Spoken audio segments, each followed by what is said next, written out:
Hi, I'm Megan. I'm Colin, and this is Pet Sitter Confessional, an open and honest discussion about life as a pet sitter. Brought to you by Time to Pet and Pet Sitters International. The tools any professional decides to use in their business speaks volumes about them. And leads, leashes, and the tools that we use in dog walking and pet sitting are no different.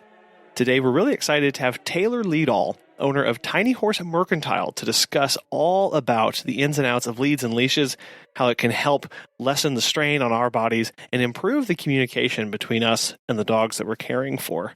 There's a lot to cover here. Let's get started. Thanks for having me, Colin. I'm very excited to talk about Tiny Horse. I started walking dogs 2017, and within just a few months of walking dogs, I was finding a lot of pain and strain on my wrists and thumbs, making it very difficult to spend time on my smartphone scrolling. And so I decided to utilize some of my background in sewing and design to come up with something that would put less pressure on my body while managing multiple dogs. So after a few prototypes, I came up with essentially what is now, you can find on my website, the Leadall leash system.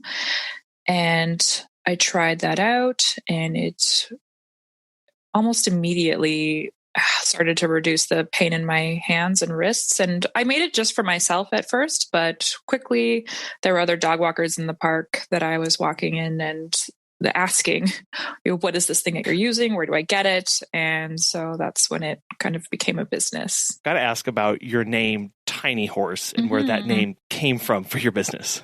Yeah. So it's kind of two things, I suppose. The first is that I have a tiny little pocket beagle. She's wicked fast, and when she's running, chasing after squirrels, she never catches. She looks like a tiny horse running. So it's a little bit named after my dog, Abigail Potato, and that movement, that tiny horse, that fast swiftness that she has. But also there actually, I'd have to look at exactly which geological epoch it is. But I think in the Pleistocene, horses, as we know them, were actually dog-sized. Tiny, tiny little prehistoric horses are just like tiny. Huh. And if you don't know about it, whoever's listening, definitely Google it. You will enjoy seeing these tiny, tiny little horses. It's a real thing. So, that's adorable. No, I didn't know about that either. Yeah, they also didn't have hooves. They had 3 toes. So I don't know. Interesting. I like evolution. Yeah. So. Cool connection that you have to both your dog and this interesting period of time where they were, a little bit more similar size and maybe a little bit more manageable with the systems that you're developing too. So. Yeah. What's the philosophy behind the Leadall leash system? So the idea is to remove the strain off the dog walker or the dog handler, and kind of move the micro, macro pulls and tugs down further down the line of things. So the system is short leashes that are adjustable in length from 2 to 3 feet. One end of it connects to the dog, and with a clip, the other end connects to a central ring. So I say it's good to have like 6 or fewer on the ring. Once you have all the dogs connected to the ring, they sort of radiate out of it, kind of like a spoke. And then the dog handler will clip in their lead to that ring and guide the dogs. So all the little sort of movements between dogs become shared between the pack, and the dog handler is only ever dealing with the sort of extremity, the extreme, the periphery, let's call it, the periphery of that pulling. So the dog who's pulling the most, the dog handler needs to hold back on that. Then the dogs that aren't pulling will have slack in their leash. So I'm only ever really dealing with the the periphery of pull. And hopefully, meaning as you get to train your dogs, they'll walk nicely beside you and no one's pulling at all. Or having to drag them, as we know that happens too. Yeah. Well, it kind of takes the shift and changes it from the idea of the walker being at the end of the leash and being pulled along with the dogs in front of you, and makes you a part of the group walk, and you're all kind of sharing and pulling forces and going back and forth on each other. Yeah, absolutely. I think that the dogs become more aware of one another. They become more aware of the fact that they're in a pack. I've had a lot of dog walkers. I'm thinking of one in particular who had been walking dogs for about 20 years. She's a single mother and she raised her whole family walking dogs, ton of experience. And a few years back, she decided to try out my system. And she said she just loved the look on the dogs' faces when she clipped them all to the ring for the first time. They were so surprised. They didn't know what was going on. And she said she could not stop laughing at them. But in a sweet way, as she loves them. And she continues to use the system today. So but it is a very different experience. Sometimes you have to kind of retrain your dogs over again because it is so different. Yeah, well, but it's because there's a lot more communication, as you mentioned. They're going on between not just the dogs and you, but the dogs that are in the group, because they are all, as one moves one way, it's pulling dogs one way. They're kind of having to balance that out as they move and as they're walking. So I can definitely imagine that'd be an adjustment period and a new training period for both you and the dogs that you're walking. Mm-hmm. Exactly. Yeah. I find it sort of like an embodiment, a more realistic portrait and a more realistic physical experience of what's going on than just having 6 individual leashes. Say you're walking 6 dogs and holding all those leashes. So yeah, it's a bit more of a holistic approach, I would say. So it sounds like you do predominantly group walks and pack walks. Is that something you've always done? And how do you manage those? Yeah, so I came into dog walking from no professional dog experience. Previously, I had worked in arts administration and entomology. And so walking multiple dogs was a terrifying experience at first. I, had about a couple of weeks training with somebody, and then I was handed the quote unquote reins and letting them all off leash for the first time or walking them on leash. All of that was very difficult and chaotic and definitely brought up my heart rate. So I'm much more comfortable with it now, obviously. I find that it's really important to sort of individually know your dogs. I'm in a good position where I get to walk the exact same dogs every day. So we know each other as a pack. I know what to expect from each dog. I certainly treat each dog differently. With my leashes, something that I would do would be a dog that is maybe more senior or very good on leash. I will extend the length of their leash to as long as it goes and kind of give them space. For dogs that are a little bit more excitable, like puppies or younger dogs, or even dogs who pull quite a bit, I adjust the leash to a much shorter length. So when I'm pulling back on dogs, they're the ones that feel that first, whereas the dogs who are better on leash, better behaved, they don't really feel much of that at all.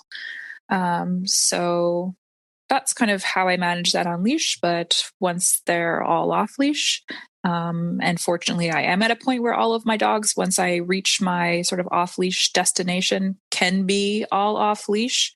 Again, it's just a matter of, I check in with the dogs quite often. Every few minutes, I kind of say everybody's name, make sure I know where everyone is. Always have treats on hand, do check-ins.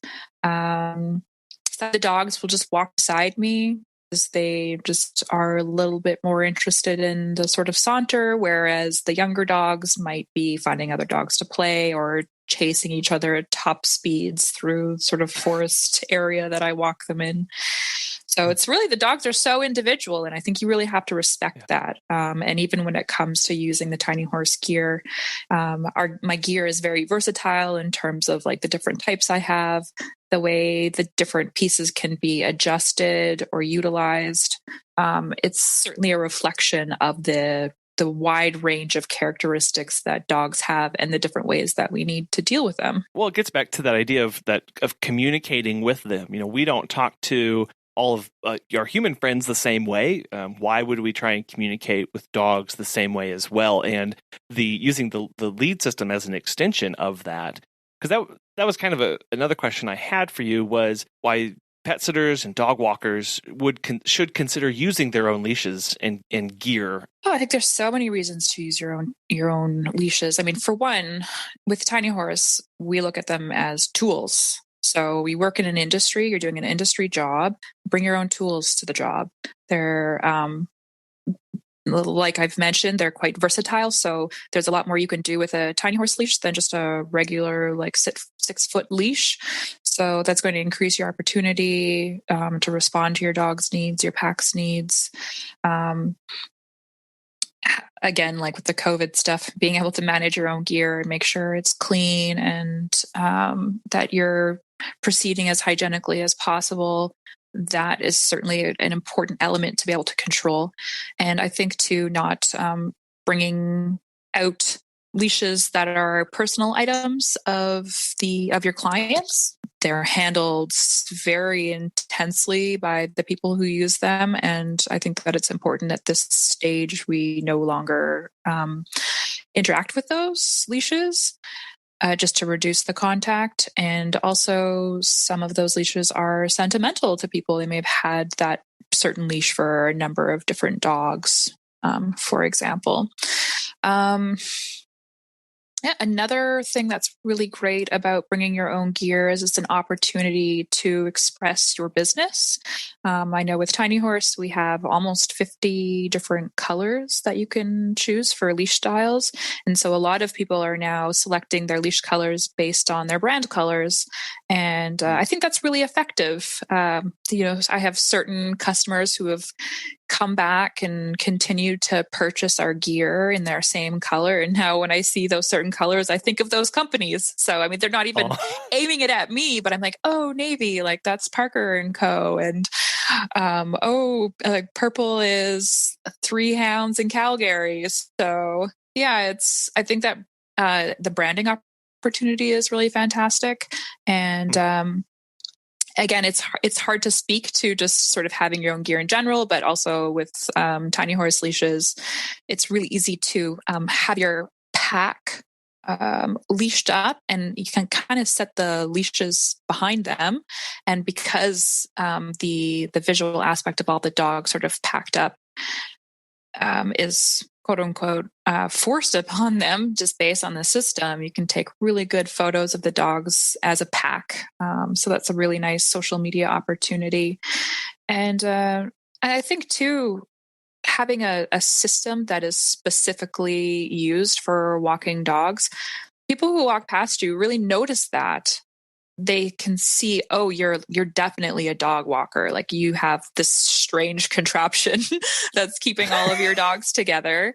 And also, people will often say to me when I'm walking with my dogs, oh, you've got them all under control. And, even when I don't necessarily have them all under control, they look under control because they're quite close together as we walk. So It certainly has a look of professionalism versus, having a clump of like a bunch of different leashes from different clients' homes. It certainly gets back to communicating your brand. I love that idea. I didn't even think of that being a possibility, but taking your colors and making it your own system.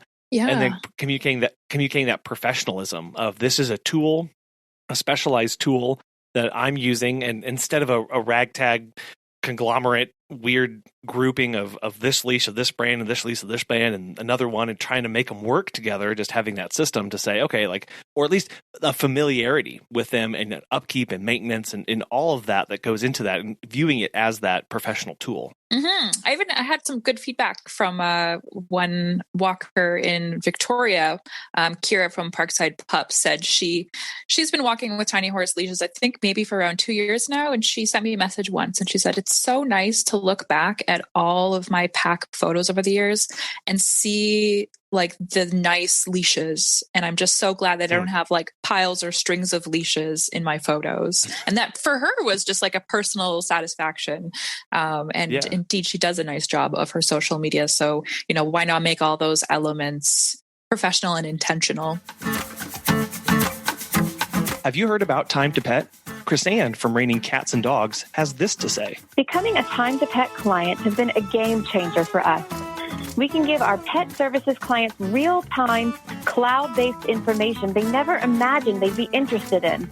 And most importantly, to me personally, I can better manage my company and look forward to more. And not a small thing, Time to Pet is responsive to my requests for new features and modifications to existing ones. If you are looking for new pet sitting software for your business, give Time to Pet a try.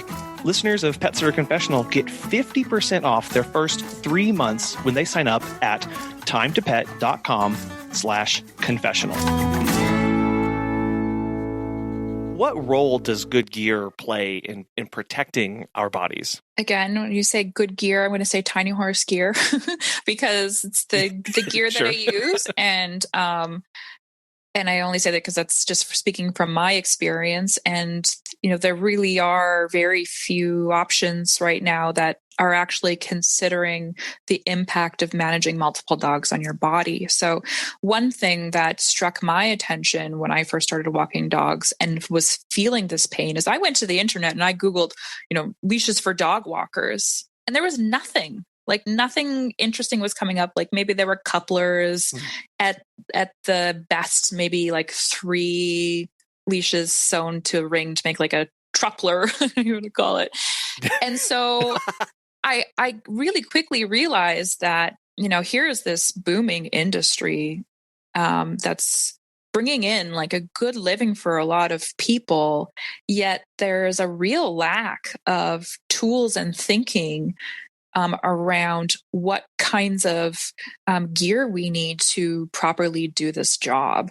And I know that there are so many people out there who are experiencing pain all over their body from this. And I really do think it's from the fact that the sort of industry or the ideas around gear haven't caught up to the industry itself. Single leashes are for single connections between one human and one dog, in my mind. And I think when you start to go beyond that, you really need to consider, your body because, wow, I mean, if you have, say, 6 large dogs, like you are, controlling between 300 and 500 pounds of animal. I mean, that's really intense. So you need to think about ways to sort of disperse the physicality of that, is disperse that weight. And in Tiny Horse, we all are sort of one, say there's 7 of us, like, I'm like, I'm 1/7 of that whole equation. And I really shouldn't have to be more because it's just too much for one body. So, yeah, I think I am excited about the idea of considering that there are tools for individual ownership and then there needs to be industry tools. And that's kind of where Tiny Horse is thinking and designing. And I do hope that, people, as they start to have 2 dogs in their home or 3 dogs in their home, they look to Tiny Horse as potential gear for just their private use as well. Right. And making sure that those tools stay up to date with the needs of people. I mean, I think of the number of times, trying to carabiner different leads together, or some of these monstrosities that are these retractable leash with dual ends that spin on the ends or whatever they are. Oh my goodness. I know. And it takes a full hand to hold one of those retractable leashes. I mean, I have tried it.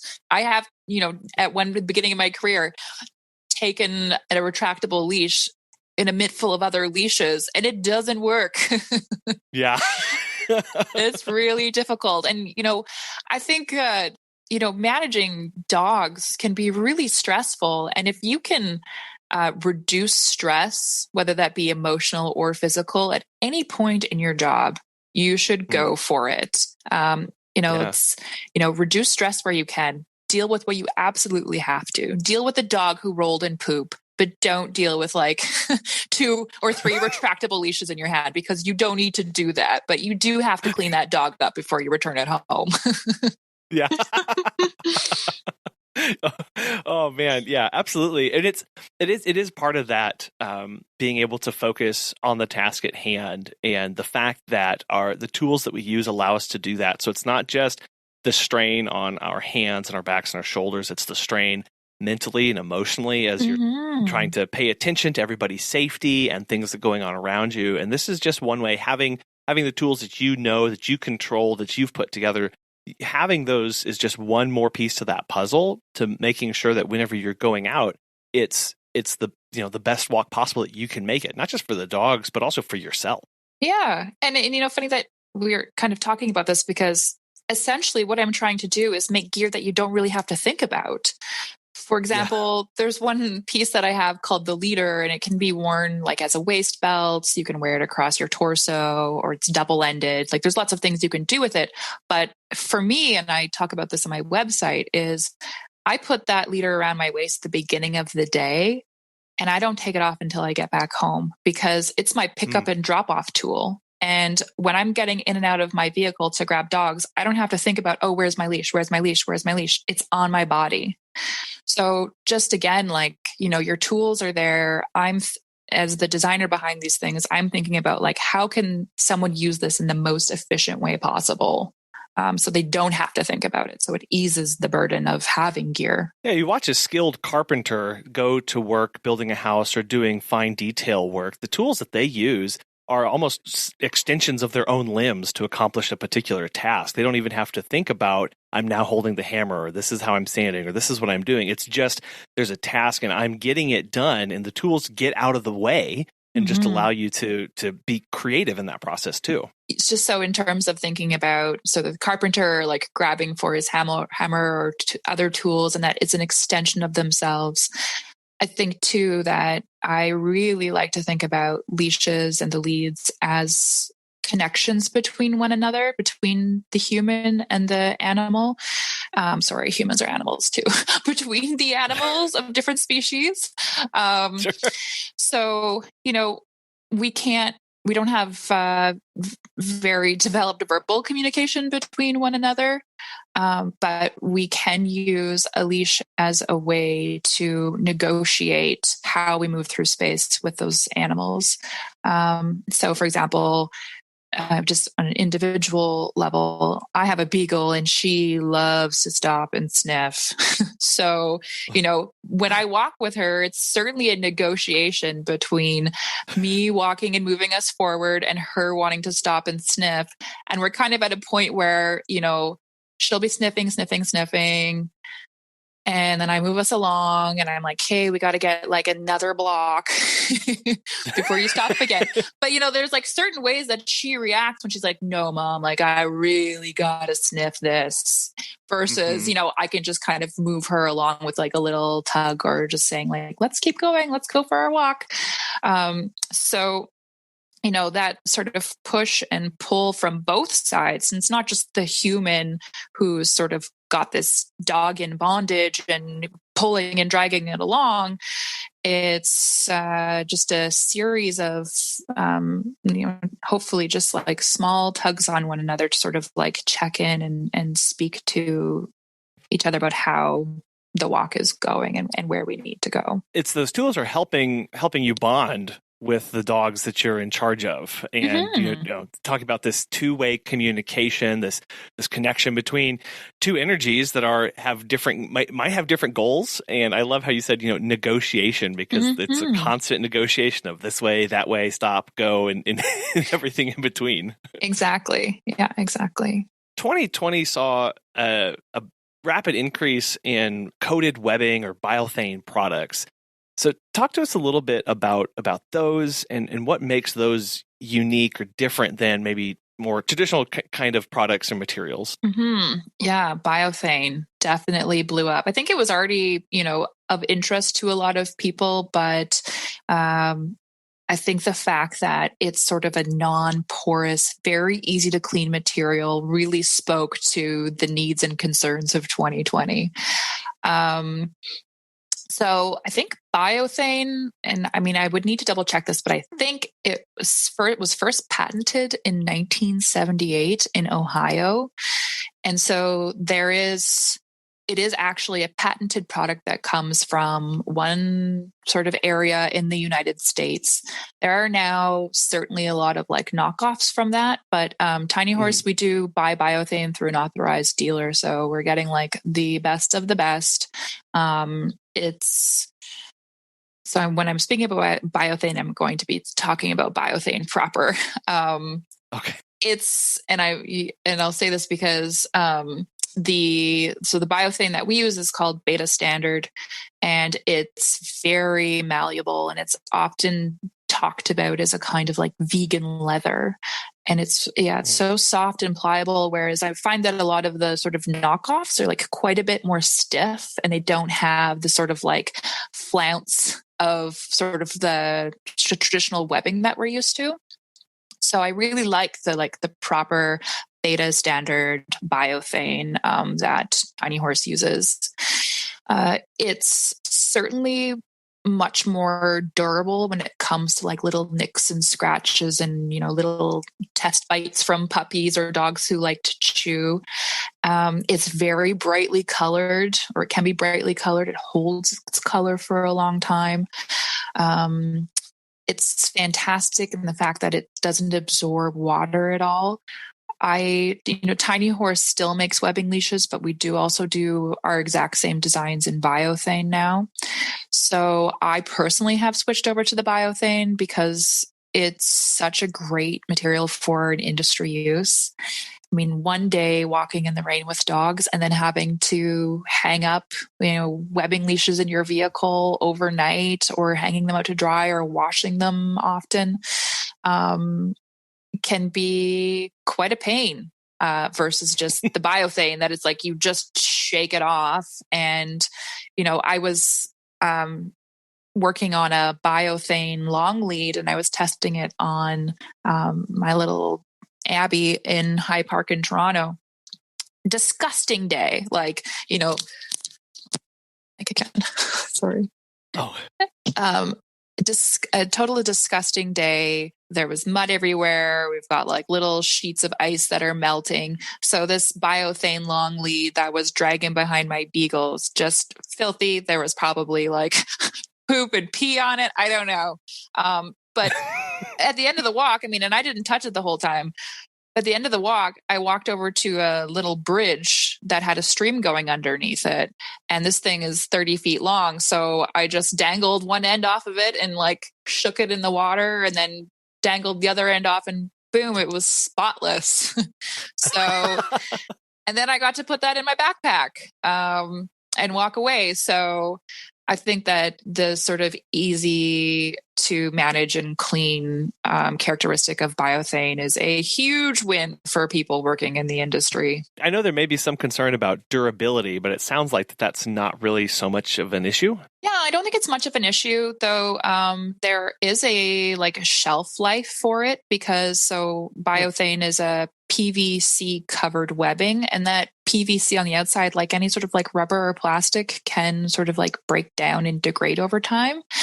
And I think that, it's probably a good idea not to leave your leashes constantly in full sun in a lot of heat in your car. Maybe tuck them under your seat over a weekend if it's going to be really sunny. If you are having, a few week break here in northern Canada where it gets really cold, bring them into your house. Don't let them freeze for 2 weeks unused. So just kind of like reducing the environmental stressor on it where you can. I don't think it's a huge deal, but I think that over time it could help your gear last longer. One final question about it, just because I know there's a lot of interest in it. Mm-hmm. Is it?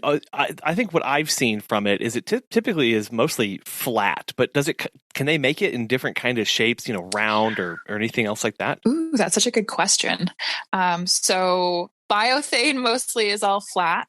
But it does come in a few rope styles, and we are going to be releasing slip leads in Biothane rope coming up soon here. So I'm just working on some prototypes now with a dog walker who's been using Tiny Horse gear since about the beginning of her company. She lives in California. And so I'm working with her on some of my prototypes because I don't use slip leads. She does. She knows them very well. So working with her on that design, and it will be made with Biothane rope. And I guess that leads into my next question here of, as a designer of these products, what is your design process like? So it's very integrated with the work that I do with my pack. So oftentimes while I'm walking dogs or we're walking into the park, I'm thinking about design ideas. I have a kind of mind that's like very spatial. And so I can like move things in my head and piece things together with my imagination. So kind of going through that process while I'm actually handling dogs is probably about the first part of that. And then I will come home and work on some prototypes. Sometimes I have all the things that I need in my workshop in regards to hardware or webbing or Biothane, or I might need to make a call to one of my suppliers for something. And I even have had some different things manufactured specifically for my products. So the process of actually like putting together a prototype can be come together as quickly in an afternoon, or I have to wait longer for parts. It can be, several weeks or even up to a month sometimes to really put an idea together. For example, I have an idea right now that I'm working on, and I had to contact one of my suppliers and said, hey, can I get this, but like this? And they said, I'll check in with our manufacturer. And I heard back from them. They may be able to like send me a few samples of it, but I might have to buy 500 pieces of it for them to even send it to me. So, I mean, it's like a very involved process to get all of the pieces together. So then there's that aspect of like actually getting the prototype together. And then I will try it out on my own pack. For example, just before lockdown began again here in Toronto, the night before lockdown, I finished all the prototypes I was working on and brought them with me dog walking to make sure I had an opportunity to try everything out before I wouldn't be able to see the dogs again for at least a month. So, yeah, so I really use my pack to help me figure out if those tools will work or not. That's stage one. I've come to realize that the way my dogs behave on Tiny Horse gear and what my pack dynamic is so different from every other, pack and walker scenario. So I've realize is very valuable to send out prototypes to other dog walkers. So if I want to test like the strength of something, I know dog walkers in Toronto who've got like really crazy hard pulling packs, and I'll be like, can you test this for me?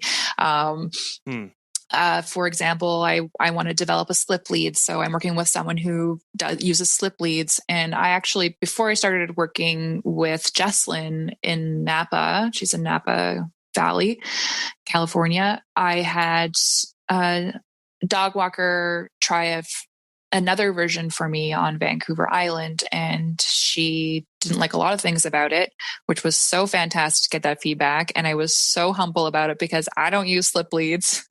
So I was really grateful for Ashley's honesty on that. And I look forward to, sending her this other prototype.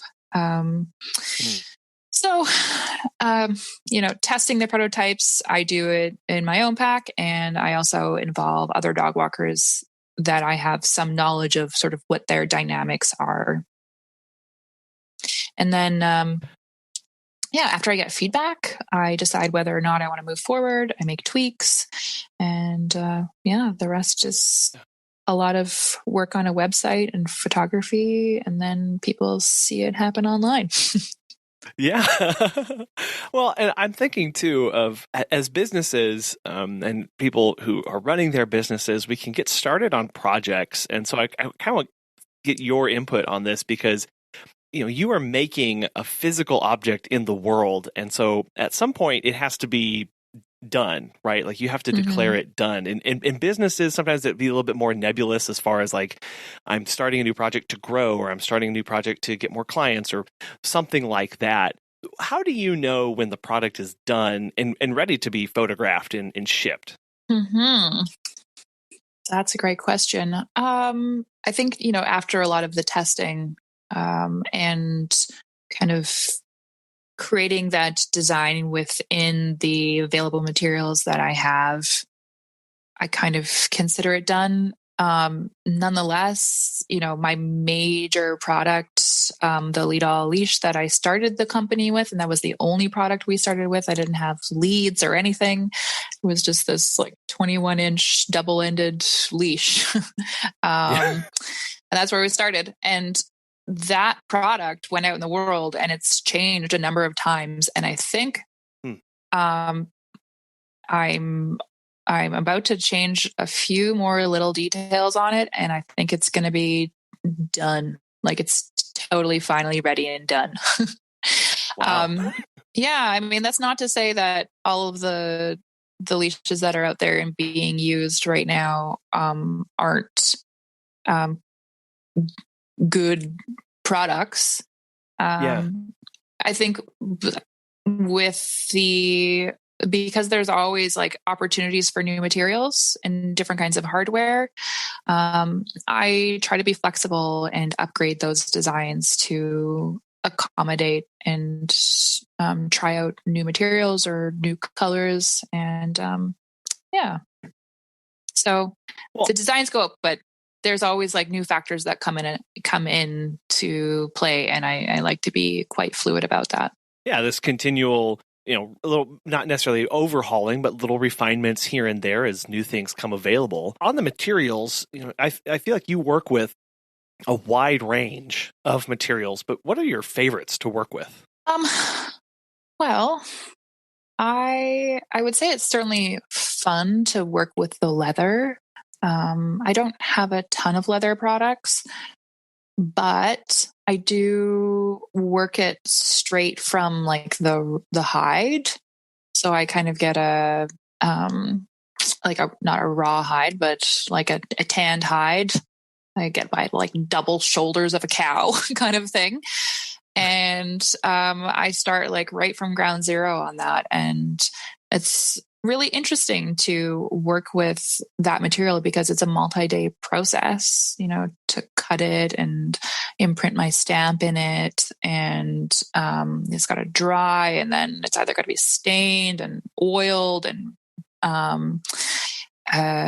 buffed with my buffing wheel. So there's a lot that goes into it. And what comes out on the other end certainly feels like, it's a piece that's gone through a journey with like a lot of love and intention and many hours. So I enjoy that. But I mean, all of the materials have sort of things that I like about them. Right now, I've been experimenting with like some more heavy duty sewing on the Biothane, which has been really fun and kind of exciting for me. Mostly I'd been riveting the Biothane, but now I'm kind of doing a bit more sewing on it. I was a little bit scared to sew it at first because it's such a different material, and my industrial sewing machine is expensive and very precious to me. And it's is not an easy tool to manage. And so I feel like I'm at a point that I really know it. And anytime I introduce a new material, like there's a learning curve with how to sew it. It's like the difference between, trying to sew silk and trying to sew burlap. Like they're two totally different things. You need different stitches and different approaches. So it's the same thing with the different materials I use. I love hearing how you approach each of those, and you have to, that idea of having to learn the material to work it. And if you try and take the same approach to each one, you're not going to get a good outcome, right? You're going to have a lot of broken things. Right. and just thinking about reflecting on running a business too, or caring for dogs, like when you try and take the same approach to everything, because maybe it's what you know and you love best, right? You're like, well, this is what I'm most comfortable with, so I'm going to do the same thing for each one of these. You're going to break things, right? You're going to stumble across issues, and you're going to run into walls that you've got to try and scale and go around. And this idea of going, okay, well, let's try a different approach, different tactic, and being flexible to that, trying to just, thinking about the parallels between working with material and working in a business, and applying and being flexible to our approach as business owners, especially as times are changing and things are kind of crazy these days. I don't know if you know that, but things are a little crazy. I didn't notice.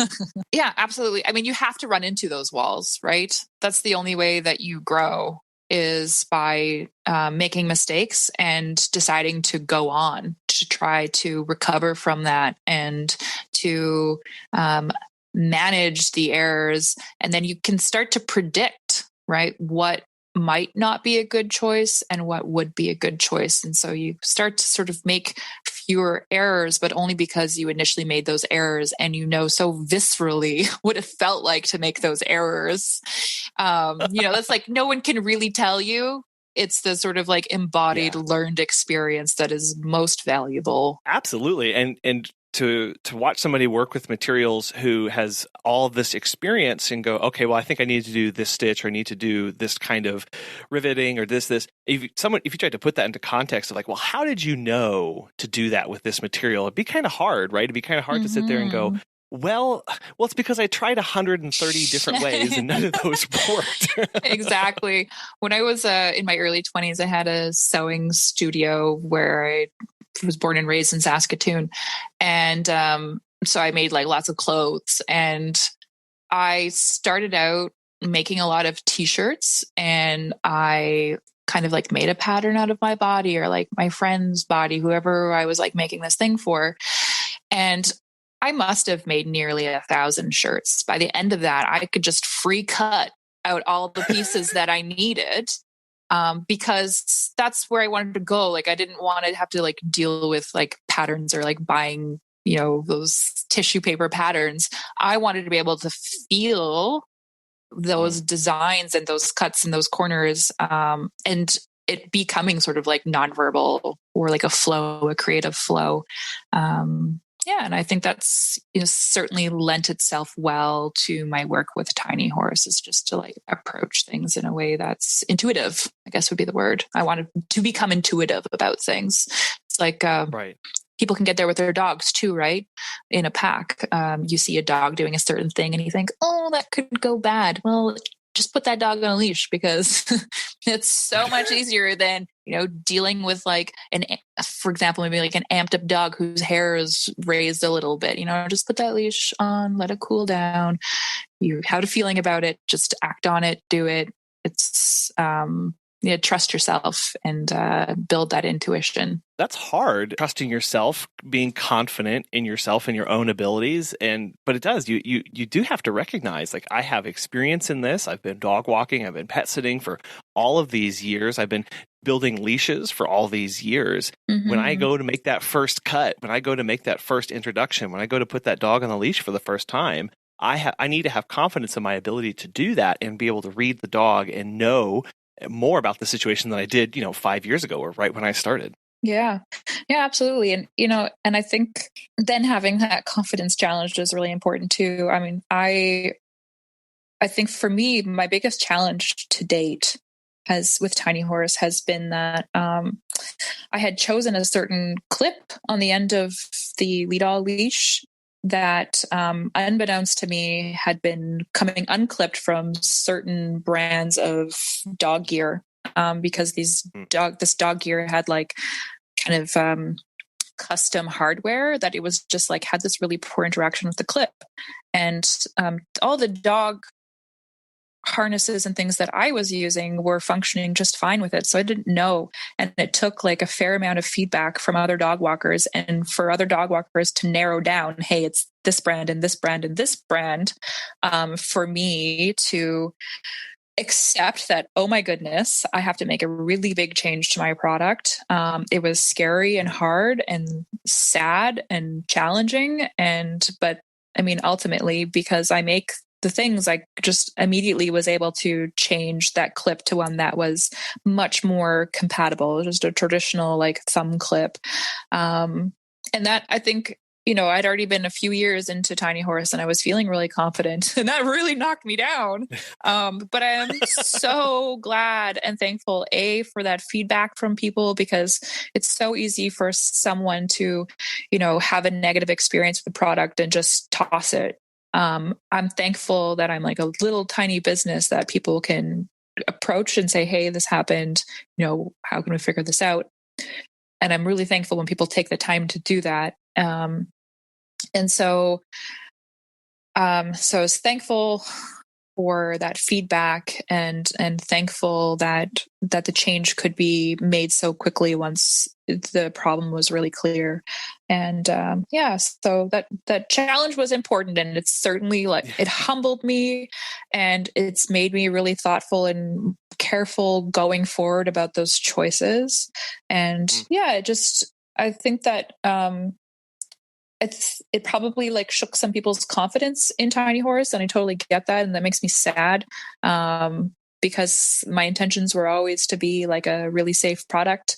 But yeah, this thing had happened, and it's all part of that learning and growing experience, and I'm glad to have pushed through that and just made a change. You mentioned having our confidence challenged, and that comes in the form of that in that feedback, in that criticism that comes our way.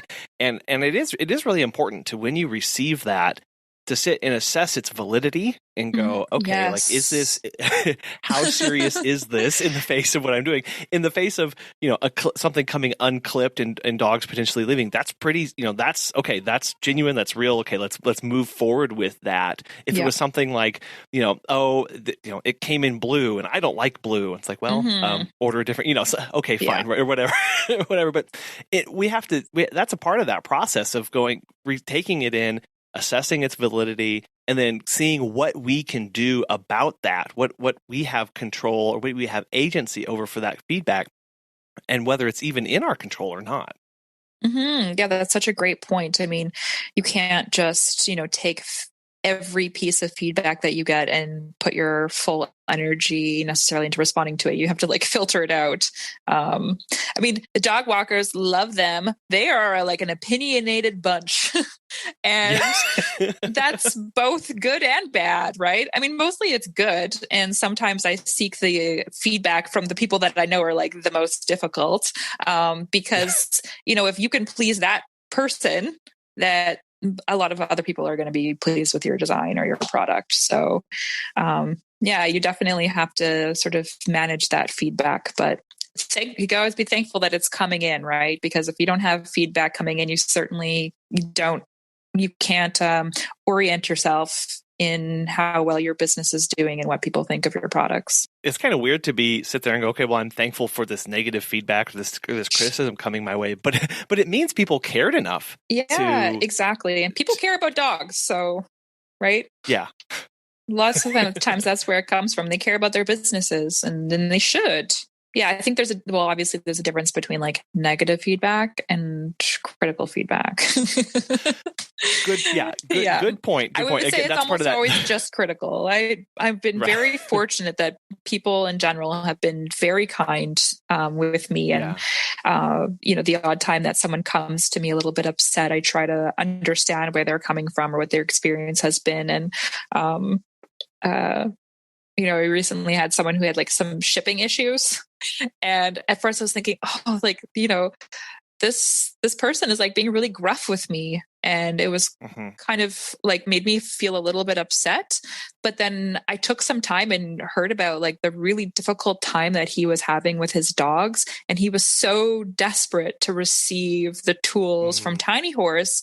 That's what was like urging him and pushing him, and that he had this like hugely stressful experience with his pack. And so once I like sat and like listened to what it was that was like making him so urgent, I felt so much better, and we had such a good conversation after that. And it was like, oh, like, take care, and like sending hearts, and like, it's all good. It's going to be okay soon. So yeah, it's interesting. It's, trying to understand where people are coming from is pretty important. Are you still working to rebuild your business after last year? Would you like to get more pet sitting or dog walking clients this spring? Pet Sitters International, the largest educational association for professional pet sitters and dog walkers, with a mission to promote pet sitting excellence through education, is offering Connecting with Clients, a free 3-day marketing series for pet sitters and dog walkers, April 20th through the 22nd. Visit petsit.com/PSC to sign up. During this free series, a guest expert, professional pet sitters, and PSI staff will be sharing tips and ideas to help you effectively market your business this spring and beyond. A new training video and worksheet will be shared each day. Plus, there will be opportunities to win prizes. Who doesn't like prizes? This free series is open to both PSI members and non-members, and the marketing information covered will be helpful for pet care professionals at all stages of your pet sitting career, from beginning to industry veteran. Again, visit petsit.com/PSC before April 20th to sign up. Yet again, it all comes down to communication, and as business owners, having to go, okay, like, this person is yelling at me. Why are they yelling at me? Or why is this so important to them? It's just shipping, or it's just, it was just 5 minutes late, or it's just something like this. And to really sit and genuinely listen to them and try and understand, that phrase, where they're coming from. Because that, if you miss that, you miss the entire conversation, and you could have ended that exact situation that you ran into. That could have ended really, really poorly. Super important. And where people are coming from, it's I think too, sometimes you have a lot of that when you're walking with your pack on leash, and you have to sort of communicate or deal with just like, I call them civilians, the civilians who are just walking past. And, some people are really flabbergasted to see you handling 6 dogs, and they want to like talk to you and approach you and pet your dogs. And sometimes I can seem pretty cold to people, and I say, please don't approach us, a really serious tone. And I'm not at all like a mean or a rude person, but it's very serious for me when people approach my pack and or they like, walk up with their puppy 6 feet ahead of them, like dragging them by the leash towards my pack. That's, where am I coming from? I'm coming from that I'm trying to keep all these dogs safe, and I'm trying to have like, a well-managed pack. But yeah, so it's a constant journey to approach other people and animals. Yeah.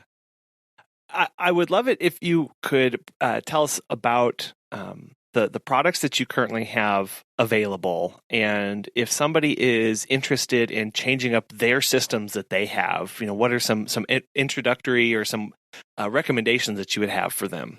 Okay.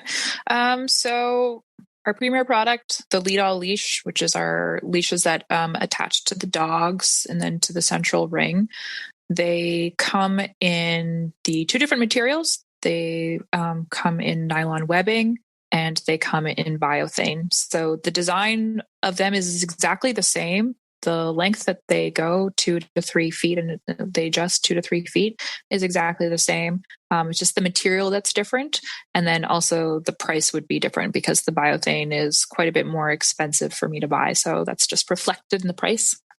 So you have those leash options. You need as many leashes as dogs that you walk at one time. So if you max have 4 dogs, you'll need the 4 leashes. And then it comes with a central ring.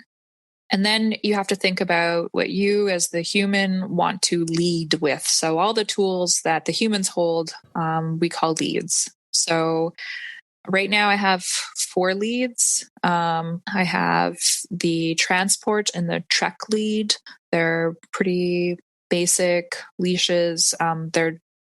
They just come in webbing and in leather, and they have a handle at both ends. One end there's a clip that you can clip into the ring, and on the other handle at the other end there's a D ring. So if you want to pull out, say, a puppy and work with it individually, you can clip it to that D ring. So just with one hand, you have your pack on one end and a dog that you need to give more attention to on the other one. So if you need to give them some more correction. And these, the opportunity to take a dog out of the pack and work with it individually is very important. So I think one important aspect of the leashes is that you have to integrate the dogs into being on that ring together. It's not like an automatic thing necessarily. You may have dogs that are jumping, or you might be getting a new puppy, which is happening a lot right now in the industry. And you need to prepare that dog to be on that central ring. So, it's got to have social behavior, and antisocial behavior would be a puppy who is trying to play while they're on leash. You have to, socialize them not to do that. So those trek and transport leads have that sort of built-in tool.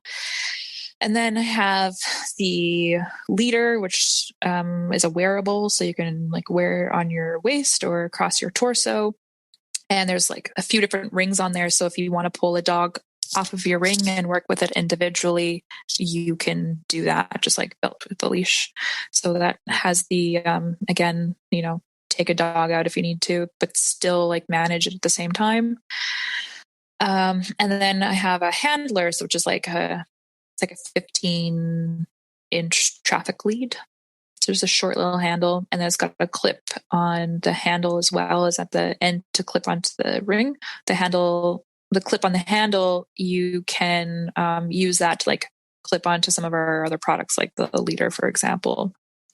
It's all modular, and you can kind of connect the tools in different ways. So people who are trying the system for the first time, I definitely suggest that you start with one of the shorter leads. So the handler or the transport lead. I think that these are great leads to start with because they naturally keep the central ring up high, which is really important because then the dogs, when they're kind of switching positions, go underneath the system versus running into it or walking over it. It's so important to keep that central ring at that right height. If the leashes get wrapped around the ring, they can interact with the clips, and normally the clip will just come off and connect to the leash that's wrapping on it. But just to avoid that altogether, you just keep the ring up at the right place, and then you won't have a problem with that. So the handler and the transport leads, they're really good for training the walker to understand where the right position is for that ring. And I think that, a lot of people want to start out with something like the leader, the waist lead, because, the idea of hands-free walking from my waist is fantastic, but it's a little bit more of a complex place to start in terms of keeping the ring at the right place. So I think that a really good package to start with would be the number of leashes that you need for the number of dogs you walk at one time, plus the handler. And if you want to get to the point where you're walking hands free, throw in the leader. So those are basically the tools that I have right now. I'm going to be probably by the time this podcast comes out, I will have quite a few more products available. So that's going to include my Leedahl leash. I'm going to be making an extra long version. So the Leedahl leash as it is now is 2 to 3 feet, but the extra long version is going to adjust from about 3 to 5 feet. And that'll be good for like little dogs who really want to get away from the pack, or, older dogs who need a lot of extra space.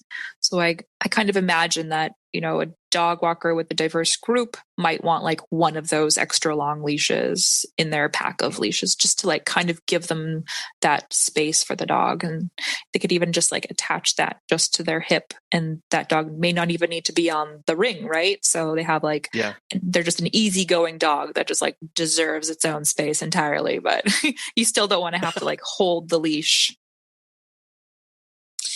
And then Biothane long leads will be coming out, and hopefully slip leads will be out by the time this comes on. And so I'm in my own like period of rapid growth in terms of the product line, which has been a result of all the lockdown, all the thinking time and designing. So. Well, and again, I love it that it is so modular. And if someone's listening and they haven't put that much thought into the system that they're using, or that their system could be better, like it just helps put it into perspective of all the different options that are out there for somebody who's interested in getting some pro tools and making their lives just a little bit easier. Mm-hmm. Well, that's the hope. I'd love to, be part of something positive in the world. Yeah. and yes, if somebody's listening and they go, isn't it her last name Leedahl? And she has a product named Leadall. Yes, you do. And that is an amazing name. And I love that that product is named that way too. So that's a cool connection. Thanks. A dog walker friend of mine, Angelique, she pulled that connection together for me. And I was like, okay, you're right. That's the name of it. Yeah. kind of have to. Yeah, kind of have to. Yeah, I think I was going to call it like the Octolete or something so stupid. I mean, not, but it was just like something really silly like that. So it kind of worked out this way. Oh, that's awesome. Taylor, this has been a real pleasure. Thank you so much for coming on and sharing about tools, sharing about how they help not just our bodies, but help improve the communication to the dogs that we're walking, and the importance of receiving feedback and making that something productive in our lives. If people want to reach out, get connected, get updates on all the products that you've got releasing this year, how can they do that? They can find me on the web. tinyhorse.ca is our website. And I'm on Instagram. I think it's tinyhorse.mercantile is our tag. And I'm on Facebook. I have a Facebook page too. I think it's / Tiny Horse Mercantile, all one word. I have a link tree on my Instagram, so you can like get links to the Facebook, and I've got a blog as well that I'm working on, and sort of like key points on my website, like where to get the leashes and where the leads are. So yay, link tree. And an email too. Like I have a lot of like individual conversations with dog walkers. So just like DM me on Instagram, send me an email. I will definitely respond to you. Perfect. And I'll have links to all that in our show notes and on our website, so people can find that without having to search too much. Taylor, again, thank you so much for coming on the show today. Thank you so much. Thanks for having me. It was a pleasure. I had 2 major takeaways from my conversation with Taylor. The first was that the importance of having good quality professional tools that that you trust, that you control, how much that impacts not just the lessening the stress and strain on our bodies, but also on improving the communication, on improving the connection of energies between those two bodies walking down the sidewalk or along a path. That when we have tools that we can trust, that when we have tools that we know the ins and outs of, that work with how we walk dogs and fit our systems, the mental strain lessens, and we are able to enjoy, and we are able to be more present, and we're able to sense and communicate better with the dogs that are in our charge. The second big takeaway about receiving feedback was that need to run into a wall to grow and to expand our businesses.